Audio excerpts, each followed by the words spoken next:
welcome to an English class. Today we are going to grammar topics.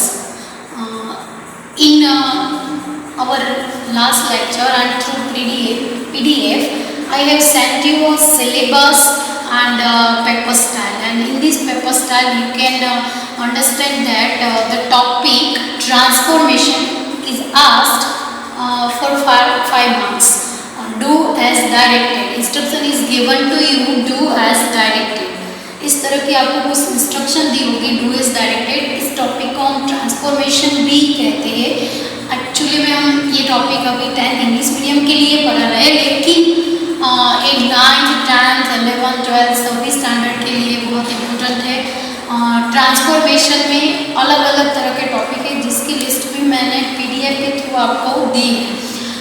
इसमें today we are going to discuss about first point, use no sooner then. I think you have heard this word no sooner then. Actually, if the second event occurs immediately after the first, we can express that idea using the structure no sooner than. आपको no sooner than क्या है समझ में आना चाहिए। तो whenever any second event occurs after the immediately that idea which occurred first, it is called and using the structure no sooner than. इसका मतलब ये है कि जब दो घटनाएं एक साथ घटती है और एक घटना दूसरे के बाद तुरंत ही घटती है, और कई बार हमारे साथ ऐसा होता है, तो इसी घटना को दिखाने के लिए हम कौन सा स्ट्रक्चर यूज करते हैं? नो सूनर देन का। इस टॉपिक का सेकेंड नेम ये कह सकती हूँ कि इसका मेन नेम है adverb close of time, because इसमें एडवर्ब का यूज होता है जो मेनली डिपेंडेंट इन क्लोज, मतलब कि जिसमें नो सूनर यूज होता है वो एक क्लोज है। क्लोज का मतलब आप जानते होंगे वो सब सेंटेंस है जो मेन सेंटेंस को सपोर्ट करता है सेंटेंस का अर्थ बनाने के लिए। तो नो सूनर देन क्या है और कब यूज करना है आप समझ गए होंगे। जनरली आपको कोई एक सेंटेंस दिया होगा जिसमें एक घटना के बाद तुरंत दूसरी घटना घटती है, तो इवेंट को आपको नो सूनर देन यूज करके एक्सप्रेस करना है। तो इसमें आपको कौन सा पॉसिबिलिटीज है, कौन से कंजक्शन यूज करके दिया होगा?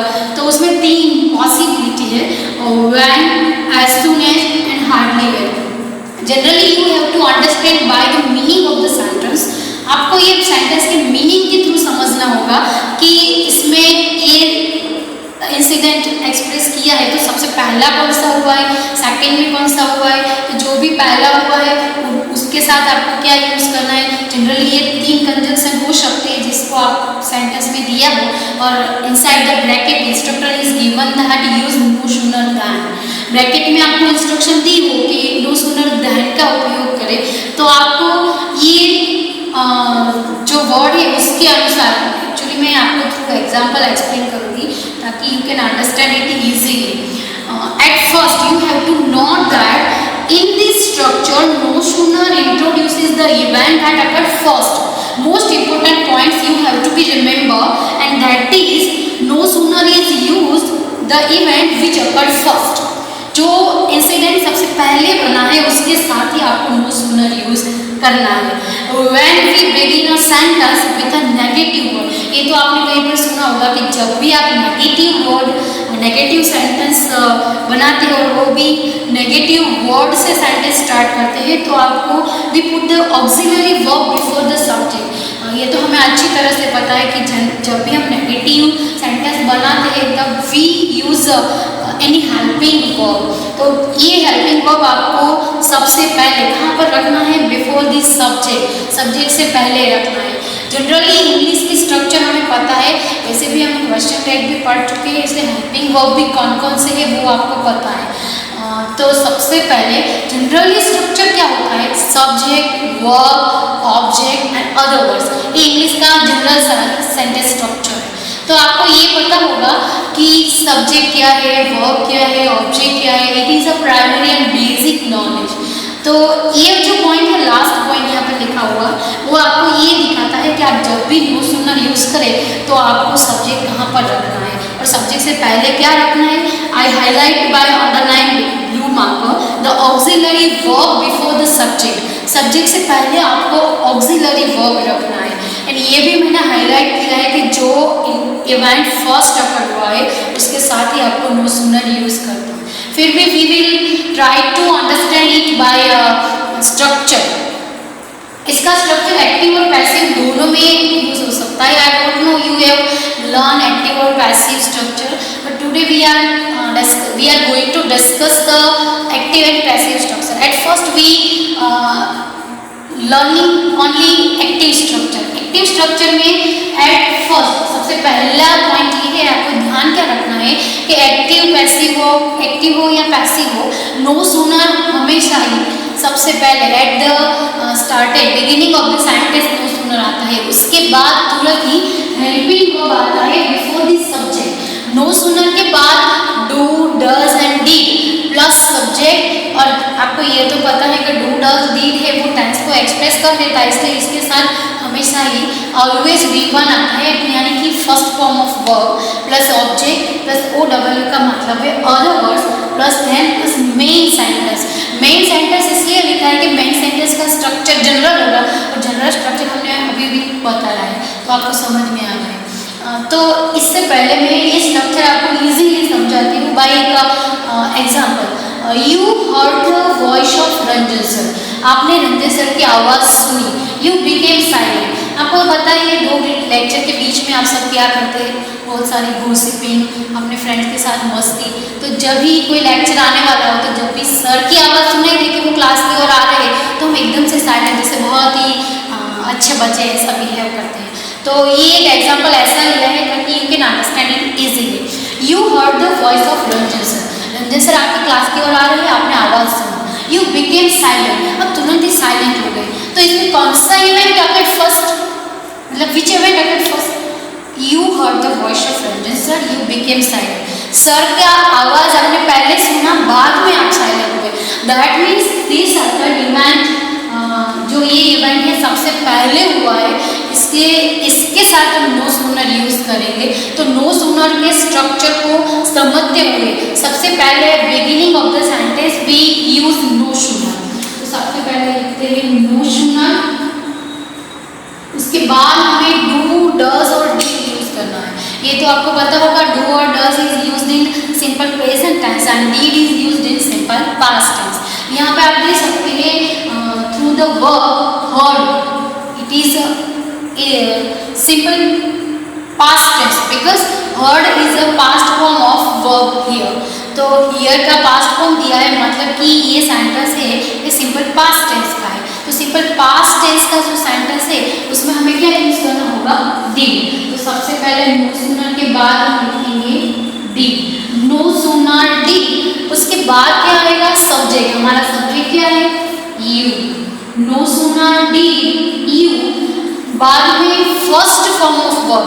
यहाँ पे हर्ड दिया हुआ है तो सेकंड फॉर्म है, तो उसका फर्स्ट फॉर्म करना है। उसका फर्स्ट फॉर्म होगा hear. No sooner did you hear, फिर हमारा ऑब्जेक्ट है, क्या सुना आपने, voice of Ranjan sir. Hear the voice of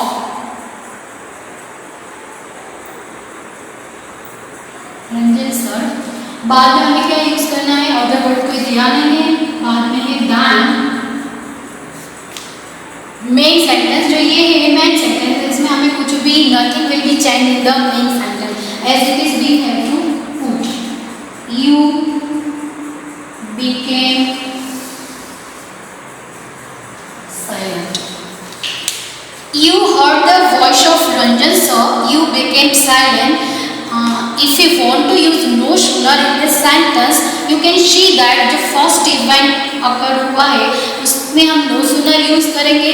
और ये सेंटेंस एक्टिव स्ट्रक्चर का है, तो इसमें हम एक्टिव वॉइस का ही स्ट्रक्चर यूज करेंगे। सबसे पहले आप इसका मेन जो बेस स्ट्रक्चर है आपको समझना होगा कि कोई भी आपको सेंटेंस दिया है उसमें आपको दो सेंटेंस दिए होंगे और दोनों में एक अलग अलग इवेंट होता होगा, एक घटना घटती होगी। दोनों में एक घटना ऐसी होगी जो सबसे पहले बनती है, उसके बाद तुरंत ही उसके ही रिएक्शन की वजह से दूसरी घटना बनती है। तो इसमें आपको नो सूनर यूज़ करना है। जो सबसे फर्स्ट हुआ है उसके साथ नो सूनर है, बाद में जो दैन के बाद आएगा वो होगा आपका मेन सेंटेंस, जिसमें आपको कुछ भी चेंज नहीं करना है। तो no sooner did you hear the voice of Ranjan sir you became silent. तो ये जो सेंटेंस है, no sooner did you hear the voice of Ranjan sir, आपको अपने माइंड में ये प्रिपेयर करना है कि whenever you have to use no sooner, सबसे पहले आपको नो सूनर रखना है, बाद में उसी स्ट्रक्चर को फॉलो करना है। तो इसका मतलब ये होता है कि आपको जब भी instruction is given inside the bracket की यूज नो सूनर दैन, सबसे पहले आपको जो सेंटेंस दिया है वो आपको अच्छी तरह से केयरफुली लर्न करना होगा। उसमें कौन सा वर्ब है, कौन सा सब्जेक्ट है, कौन सा ऑब्जेक्ट है, कौन सी इवेंट फर्स्ट अकर होती है, ये सब आपको पहले सोचना होगा, बाद में आप ये यूज़ कर सकते हैं। क्योंकि अगर एक गलत स्टेप ले लिया जाए तो पूरा का पूरा सेंटेंस का मीनिंग चेंज हो सकता है and you can understand it easily by your weapon. Second example is as soon as my dad came in home I switch off TV. Generally हम घर पे पापा नहीं होते तब बहुत अच्छी तरह से फ्रीली, मम्मी की तो हम इतनी सुनते नहीं, मम्मी क्योंकि जल्दी से मान जाती है हमारी बात, इसलिए हम क्या करते हैं बिंदास टीवी देखते हैं। पर जब भी हमें पता चलता है कि पापा घर पे आ चुके हैं, हम तुरंत ही टीवी ऑफ कर देते हैं और अच्छे बच्चे की तरह बुक लेकर बैठ जाते हैं। तो आपने क्या किया, as soon as my dad came in home, जब मेरे पापा घर पे आए आई स्विच ऑफ टीवी, तो मैंने टीवी ऑफ कर दिया। तो as soon as my dad came in home I switch off TV, इसमें कौन सी इवेंट फर्स्ट अकर हुई है, तो मेरे पापा का घर आना, बाद में मैंने टीवी स्विच ऑफ किया। तो इसमें कौन सा इवेंट फर्स्ट है, तो उसके साथ हम यूज करेंगे नो सूनर। नो सूनर के बाद यहाँ पर भी वर्ड यूज हुआ है केम, तो came is also in past tense, so this sentence is past tense, simple past tense. तो यहाँ पर भी हमें यूज करना है डी। नो सूनर डी, बाद में आएगा सब्जेक्ट, सब्जेक्ट है my dad. No sooner did my dad, come का फर्स्ट फॉर्म, केम का first form come. No sooner did my dad come at home then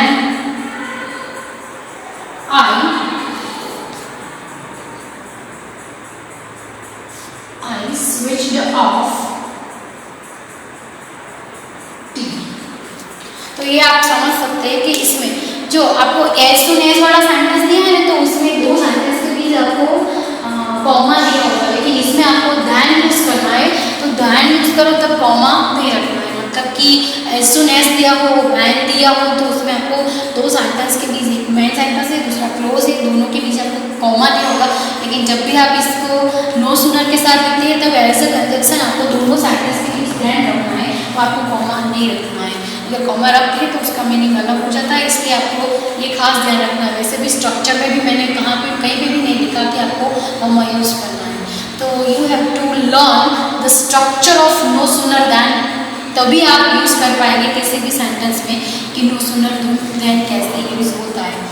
no sooner then का जब active structure हो तो ये होता है, लेकिन अगर आपको पैसिव का सेंटेंस दिया है तो आप क्या करेंगे, तो इसमें आपको मान लो कि ये sentence you are the voice of Ranjan sir, तो ऐसे आपको सेंटेंस दिया हो कि the voice of Ranjan sir was heard by you, you became silent. Ranjan sir की आवाज़ आपके द्वारा सुनने में आई तभी आप साइलेंट हो गए, तो ये पैसिव का स्ट्रक्चर हुआ। तो इसमें आपको ये यूज़ करना है स्ट्रक्चर। उसमें सबसे पहले नो सूनर आएगा, फिर helping verb according to tense and subject. Subject और टेंस के according is and are was were कोई भी सब्जेक्ट आ सकता है। उसके बाद ऑब्जेक्ट, यहाँ पर हम सब्जेक्ट रखते थे लेकिन ये पैसिव का स्ट्रक्चर है, तो सबसे पहले हम इसमें ऑब्जेक्ट रखेंगे और जो भी वर्ब हो उसका कंपल्सरी थर्ड फॉर्म होगा। बाय के साथ सब्जेक्ट अगर दिया हुआ है तो हम लिखते हैं, नहीं दिया है तो नहीं लिखते। उसके बाद अदर वर्ड्स एंड दैन के बाद जो भी स्ट्रक्चर है ये एज इट इज है, इसमें कोई अदर चेंजेस नहीं है। That means whenever you use no sooner then, at first you have to read sentence carefully and then you have to first decide that which event occurred first and which event occurred second। जो भी event first हुई है ये आपको बहुत अच्छी तरह से नोट करना है कि structure of no sooner you have to introduce the event that occurred